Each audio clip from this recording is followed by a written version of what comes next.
क्लाउड9 hospital Faridabad. आज हम बात करेंगे मेल इनफर्टिलिटी के बारे में।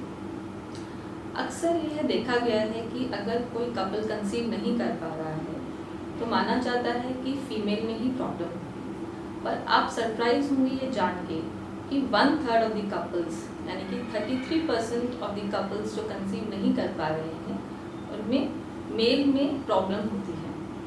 तो इसीलिए अगर कोई कपल 1 साल से ट्राई कर रहा है कंसीव करने का पर प्रेगनेंसी नहीं हो पा रही है तो फीमेल्स के साथ साथ हम मेल्स का एक सिंपल टेस्ट होता है जिसको बोलते हैं सीमन एनालिसिस, वो एडवाइस करते हैं। सीमन एनालिसिस बहुत ही सिंपल टेस्ट है। आपस में 3 to 4 डेज के एब्स्टिनेंस के एडवाइस के बाद हम वो टेस्ट एडवाइस करते हैं। उस टेस्ट में मेल्स की स्पर्म्स की quality as well as quantity देखी जाती है, यानी कि कितना काउंट है स्पर्म्स का, मोटिलिटी कैसी है, उनकी क्वालिटी कैसी है। अगर काउंट कम होता है यानी कि normal count is around 15 million पर ml and motility is 32% progressive motility, अगर इससे हमें कम मिल रहा है काउंट तो या फिर मोटिलिटी अगर कम है तो हम आगे कुछ टेस्ट करते हैं जो कि हार्मोन्स के टेस्ट होते हैं, जो कि होते हैं FSH, LH and testosterone.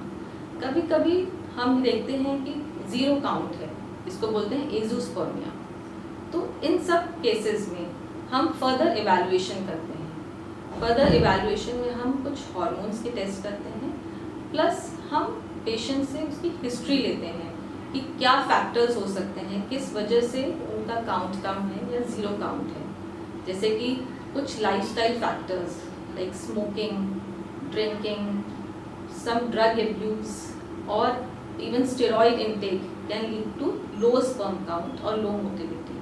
Sometimes हम देखते हैं कि excessive gymming, excessive exercise as well as steroid intake during gymming, उसकी वजह से भी काउंट कम हो जाता है। Excessive weight can also lead to decrease count and motility.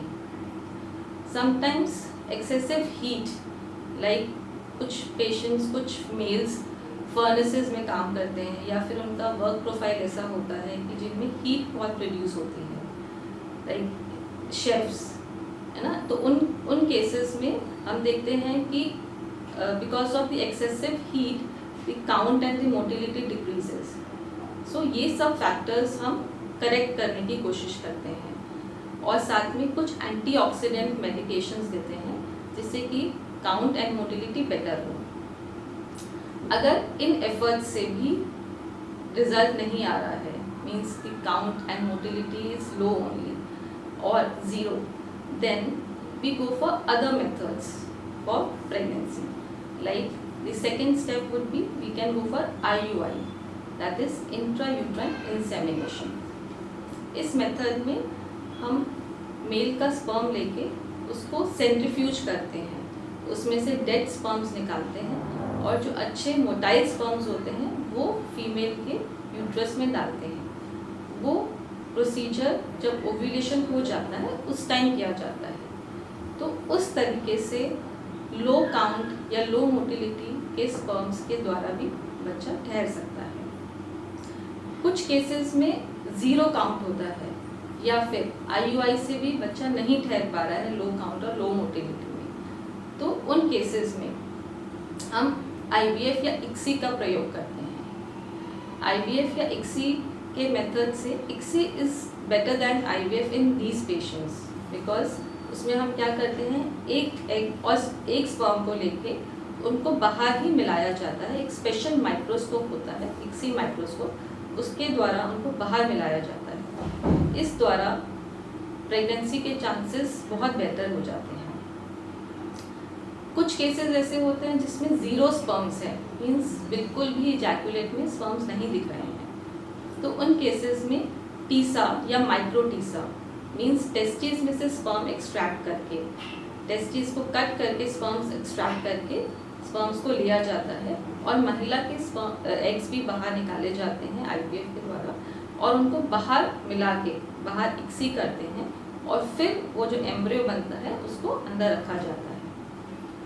तो ये बहुत सारे ऑप्शंस हैं हमारे पास कि अगर मेल फैक्टर है किसी को, या फिर किसी मेल की वजह से पेशेंट कंसीव नहीं कर पा रहे हैं, तो सबसे पहले हम लाइफस्टाइल फैक्टर्स करेक्ट करते हैं, कुछ मेडिकेशंस देते हैं, और अगर उससे भी करेक्शन नहीं होता है तो हम आगे प्रोसीजर्स लाइक IUI या ICSI का प्रयोग करते हैं।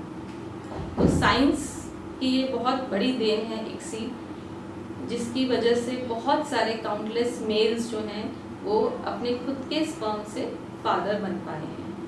तो मैं उम्मीद करती हूँ कि आप मेरी ये वीडियो आपको मेल इनफर्टिलिटी के विषय में कुछ जानकारी देगी और आप सही दिशा में अपना ट्रीटमेंट स्टार्ट करें।